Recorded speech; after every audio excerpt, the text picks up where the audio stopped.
What's up bro dan sis, selamat datang kembali di podcast mengenai Scrum dengan gue host kalian Joshua Partogi.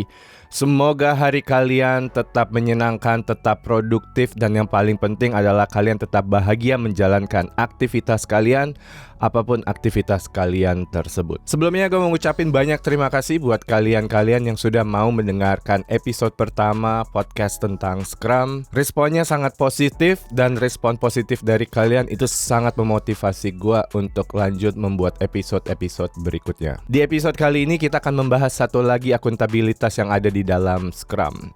Kalau di episode pertama kita ada ngomongin tentang Scrum Master, di episode kali ini kita akan ngomongin tentang Product Owner. Jadi di episode pertama kalau kalian sudah mendengarkan, gue ada bahas salah satu mispersepsi perusahaan yang menggunakan Scrum mengenai Scrum Master adalah kalau peran ini hanyalah peran administratif atau sekretarial yang kerjaannya hanya menjadwalkan event-event Scrum buat tim Scrum atau bahkan mencatat note to land di event-event Scrum. Menariknya lagi nih ya, bro dan sis, ada mispersepsi berikutnya mengenai product owner yang juga sering kali dianggap oleh perusahaan yang menggunakan Scrum ini adalah sekretarisnya tim yang kerjaannya mencatat, mendetailkan product requirement document untuk tim Scrum yang kerjaannya hanya memanage backlog di Jira. Oke, pertanyaannya kenapa sih bisa ada mispersepsi seperti ini dari perusahaan-perusahaan yang menggunakan Scrum ini? Nanti di akhir episode kali ini gue akan share siapa sih yang seharusnya menjadi product owner di dalam perusahaan. Mispersepsi ini terbentuk oleh karena bias. Ada seseorang di dalam perusahaan yang membawa biasnya dan menganggap kalau product owner tidak lebih dari orang yang mendetailkan requirement untuk tim Scrum.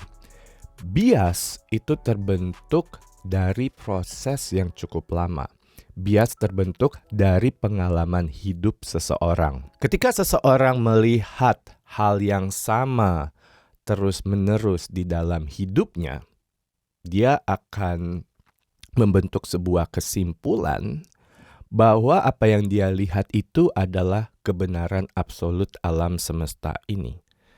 Tapi tentunya pengalaman hidup seseorang tidak menjadikan sebuah kebenaran absolut alam semesta ini. Tapi begitulah bias terbentuk. Ada seorang pakar bernama Chris Argyris. Dia menamakan proses pembentukan bias ini adalah ladder of inference. Dan menariknya di teorinya Chris Argyris mengenai ladder of inference, bias seseorang itu akan menentukan informasi seperti apa yang dia mau pilih, informasi seperti apa yang dia mau serap. Dan terbentuklah confirmation bias. Ketika seseorang melihat sebuah informasi yang akan memperkuat biasnya, kecenderungannya dia akan menyerap informasi tersebut dan menolak informasi lain yang tidak memperkuat bias dia. Kalau kita perhatikan, kebanyakan orang-orang yang berkecimpung di dunia IT, mereka sudah terbiasa melihat ada seseorang yang kerjaannya menerjemahkan kebutuhan atau requirement dari user menjadi sebuah dokumentasi yang bisa dipahami oleh engineers. Dan di dalam dunia IT, orang ini dinamakan business analyst, system analyst. Intinya kerjaan mereka adalah mengcapture, menangkap requirement dari user dan menjadikan itu sebuah dokumentasi buat engineers. Dari zaman mereka kuliah, inilah yang sudah diajarkan bertahun-tahun ke mahasiswa dari generasi ke generasi. Nah, ketika perusahaan ingin menggunakan Scrum, ada orang-orang tertentu yang akan memetakan bisnis analis ini ke dalam peran-peran yang ada di dalam Scrum. Waktu mereka melihat Scrum Guide, Scrum Master mereka coret. Kayaknya Scrum Master ini bukan yang kerjaannya nulisin product requirement document untuk tim Scrum. Developer apalagi? Seseorang biasanya ketika mendengarkan kata developer adalah orang yang ngetik kode atau software engineers. Oke. Developer dicoret, Scrum Master dicoret. Waktu mereka melihat product owner, wah ini kayaknya yang paling dekat dengan business analyst. Terbentuklah sebuah asumsi kalau product owner ini adalah nama lain dari business analyst. Dan tentu saja itu tidak benar. Tapi itulah confirmation bias yang mereka bawa. Sekarang mari kita lihat semantik dari product owner. Ada kata owner di situ. Owner artinya adalah pemilik. Jadi product owner adalah pemilik dari produk. Bisa kita bilang sebagai pemilik dari product owner ini memiliki political will yang paling tinggi terhadap produk. Dan seringkali bisnis analis bukanlah orang yang tepat. Bahkan end user pun bukan orang yang paling tepat untuk menjadi product owner. Karena biasanya end user punya bos, dan bosnya ini sewaktu-waktu bisa menganulir keputusannya end user. Makanya di dalam Scrum Guide, kalau kita baca ada bagian yang menyatakan kalau everybody must respect the decision of the product owner. Jadi keputusan product owner itu harus dihargai. Atau dalam bentuk lain kita bisa katakan keputusan product owner ini tidak bisa dianulir. Tidak bisa dianulir bahkan oleh direktur perusahaan sekalipun. Nah, kalian bisa bayangkan kalau keputusan seorang owner, dalam hal ini product owner, sewaktu-waktu itu bisa dianulir oleh orang-orang yang memiliki political power yang lebih tinggi. Kita bisa menyimpulkan bagaimana culture di dalam perusahaan tersebut. Saya nggak akan menjelaskan, silakan kalian simpulkan sendiri. Kalau kita baca di Scrum Guide, si product owner ini memiliki akuntabilitas, atau kalau dalam bahasa Indonesianya tanggung gugat terhadap value dari produk. Value di sini adalah return on investment dari produk. Ketika product owner diberikan kepercayaan, apakah dia bisa meningkatkan atau melipat gandakan return on investment dari produk? Jadi ini bukan peran yang main-main. Ini besar banget tanggung gugatnya. Istilahnya saya seringkali untuk menggambarkan tanggung gugat adalah ini orang-orang yang istilahnya ya, kalau saya boleh dramatisir, ini adalah orang-orang yang kepalanya akan digantung kalau nilai dari produk atau return on investment dari produk tidak mencapai ekspektasi yang diharapkan. Dalam bahasa Inggris, saya kalau ke klien-klien sering bilang, this is the person that will die on the hill for the product. Ini adalah orang-orang yang memiliki beban sangat besar. You don't want to just randomly pick anyone to be the product owner. Bahaya sekali kalau kita secara random memilih seorang product owner. Besar tanggung gugatnya. Karena si product owner ini punya tanggung gugat terhadap value atau return on investment dari produk, mereka sebenarnya bisa dibilang juga sebagai budget owner. Sekarang kalian coba lihat di dalam perusahaan apakah product owner kalian ini punya akses terhadap anggaran pengembangan produk. Apakah mereka tahu angka finansial yang berhubungan dengan pengembangan produk? Apakah mereka memiliki akses ke balance sheet, profit and loss, cash flow dari pengembangan produk ini? Karena bagaimana mungkin seseorang bisa meningkatkan, melipat gandakan value dari produk kalau dia aja tidak punya visibility atau akses ke anggaran dari pengembangan produk. Saya sendiri pun kalau misalnya diminta untuk menjadi seorang product owner, tapi saya nggak bisa dapat akses terhadap angka finansial atau jumlah anggaran untuk pengembangan produk ini, saya nggak akan mau. Yang benar aja, tanggung gugatnya ROI, Return on Investment. Tapi saya nggak bisa punya akses terhadap anggaran. Gimana saya bisa melipat gandakan return on investment kalau saya nggak tahu berapa banyak uang yang saya bisa gunakan untuk mengembangkan produk ini. Jadi product owner ini selain punya akses terhadap anggaran dari pengembangan produk, dia juga punya akses terhadap semua informasi yang dia butuhkan untuk bisa meningkatkan value dari produk. Dan keputusan yang dibuat oleh product owner ini dihargai oleh setiap orang di dalam perusahaan. Dan kita bisa lihat, kalau bahkan pimpinan paling tinggi dari perusahaan mau menghargai keputusan product owner, menurut saya itu tipe perusahaan yang culture-nya awesome banget. Artinya perusahaan tidak membuat keputusan berdasarkan political power. Setiap orang dihargai terlepas apapun jabatannya di dalam perusahaan. Kalau misalnya si product owner ini keputusannya tidak pernah dihargai, orang-orang di dalam perusahaan, terutama anggota tim Scrum, justru akan bertanya-tanya, ini kok seperti sebuah paradoks. Namanya product owner, tapi tidak punya hak milik terhadap produk. Ini jangan-jangan bukan product owner, ini sebenarnya adalah product proxy. Atau beberapa rekan-rekan saya mengatakan petugas partai, cuman dikirim, cuman jadi messenger, tapi tidak punya otoritas untuk dapat membuat keputusan, karena sewaktu-waktu keputusannya bisa dianulir oleh siapapun yang memiliki political power lebih tinggi di dalam perusahaan. Product owner ini bukan jabatan ya, bro dan sis.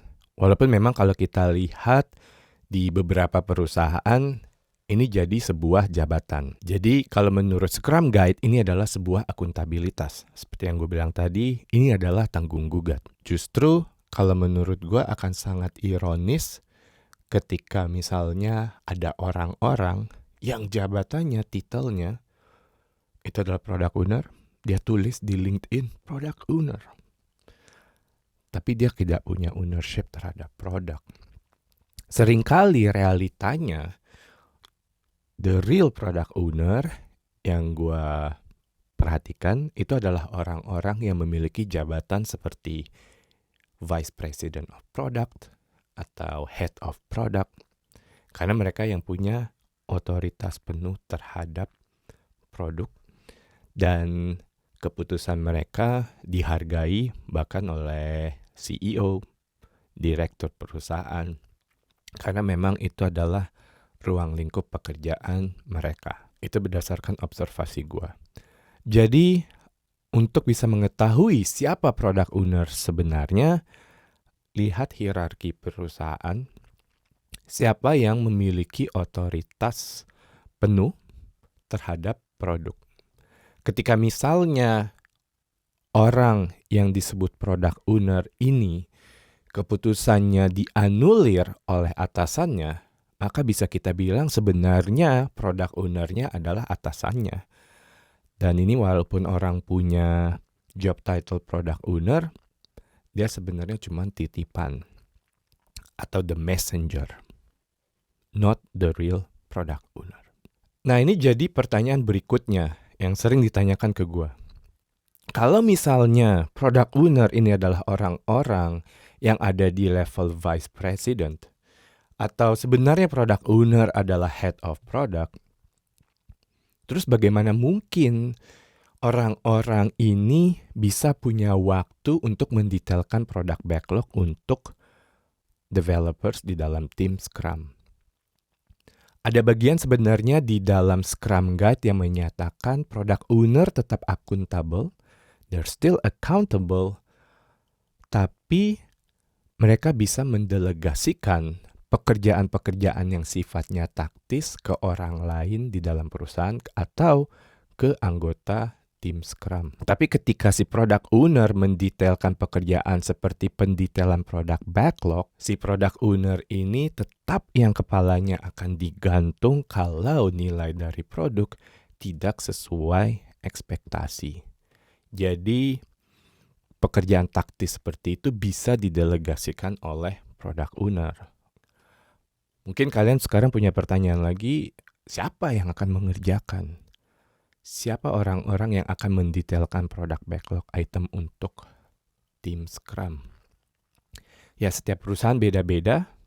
Ya, kalau kita balik lagi, ya sebenarnya ini adalah kerjaannya bisnis analis. Atau di beberapa perusahaan, yang bikin PRD itu adalah product manager, right? Dan analoginya sebenarnya yang nggak jauh berbeda dengan company owner yang punya otoritas terhadap perusahaan tapi bisa mendelegasikan pekerjaan-pekerjaan taktis ke middle manager yang ada di dalam perusahaan. Bisa kita bilang superordinatnya dari product manager adalah product owner. Si product owner bisa mendelegasikan pekerjaan-pekerjaan seperti pendetailan produk backlog ke product manager. Yang berikutnya menjadi pertanyaan dari orang-orang yang sering gue dengar adalah, oke, kita bisa delegasikan pekerjaan pendetailan tersebut ke product manager atau ke business analyst yang ada di dalam tim Scrum. Tapi kan si product owner ini nggak cukup waktunya untuk mengikuti event-event dalam Scrum. Ini yang sebenarnya harus ditanyakan kembali oleh perusahaan tersebut ketika si product owner tidak memiliki waktu untuk berkolaborasi dengan tim Scrum untuk menentukan apa yang akan dikerjakan selama satu sprint ke depan dan mereview ulang apa yang sudah dikerjakan oleh tim Scrum dan membuat improvement untuk sprint-sprint berikutnya. Berarti dia tidak peduli sama sekali dengan produk ini. Seorang owner yang tidak peduli dengan produk yang merupakan akuntabilitas dia. Jadi dia harus membuat waktu untuk bisa berkolaborasi dengan tim Scrum di sprint planning, sprint review, dan sprint retrospective. Sebenarnya itu aja. Product owner kan tidak perlu datang di daily Scrum. Itu adalah eventnya developers di dalam tim Scrum. Dan kalau kita lihat sebenarnya kita bisa bikin sprint planning, sprint review, dan sprint retrospective yang cukup singkat. 45 menit untuk sprint planning, sprint review, 45 menit di akhir sprint, dan retrospective mungkin kita cukup lakukan 30 menit saja, right? Dan itu sebenarnya waktunya tidak terlalu banyak. Walaupun si product owner tidak perlu hadir setiap hari, setiap saat di antara sprint planning dan sprint review, tapi mereka paling tidak bisa diakses atau bisa dihubungin oleh developers dalam tim Scrum ketika developers ini membutuhkan klarifikasi dari product owner. Biasanya klarifikasinya berupa sesuatu yang membutuhkan otoritas dia, bukan klarifikasi mengenai sebuah requirement. Menurut gue, perusahaan itu jangan sembarangan menunjuk seseorang untuk menjadi product owner. Implikasi negatifnya banyak sekali, seperti yang sudah gue bahas sepanjang episode kali ini. Seorang product owner itu harus strategis, dia harus ngelihat helicopter view, dia harus bisa ngelihat the big picture, dia punya visi jangka panjang terhadap produk, dia tahu bagaimana ngedrive produk ini agar menghasilkan value yang tinggi, bukan hanya untuk perusahaan di mana dia bekerja, tapi juga untuk customer-customer yang akan menggunakan produk ini. Dia harus punya business acumen yang cukup tinggi, dia harus mengerti mengenai angka atau metrik finansial, dia punya akses terhadap anggaran pengembangan dari produk, Karena tanggung gugat dia adalah return on investment dari produk. Ini nggak main-main ya. Dan dia orang yang dihargai oleh orang lain di dalam perusahaan. Keputusan yang dibuat oleh product owner ini dihargai. Judgment dari product owner ini dihargai oleh orang-orang di dalam perusahaan, bahkan pimpinan tertinggi di dalam perusahaan sekalipun. Jadi ini bukan sebuah peran yang main-main. Ini adalah sebuah peran yang cukup kritis. Ini bukan peran yang sifatnya taktis, yang kerjaannya cuma manage Jira, ngedetailin backlog. Product owner bukan product proxy. Oke bro dan sis, segitu aja dulu dari gue di episode kali ini, podcast tentang Scrum. Semoga di episode kali ini kalian bisa memiliki perspektif baru mengenai product owner, dan semoga kalian bisa menyampaikan informasi ini ke dalam orang-orang di dalam perusahaan kalian yang mungkin masih memiliki mispersepsi mengenai product owner. Ini adalah peran yang cukup kritis, yang tidak main-main, dan kita tidak mau sembarangan orang menjadi product owner. Jangan lupa untuk subscribe di kanal YouTube ini, podcast tentang Scrum. Kalau kalian lebih suka mendengarkan versi audionya saja, podcast ini juga tersedia di Spotify, Apple Podcast, maupun Google Podcast. Sampai ketemu di episode berikutnya di podcast tentang Scrum. Jangan lupa untuk berbagi keawesoman dengan orang-orang yang ada di sekitar kalian. Bye guys.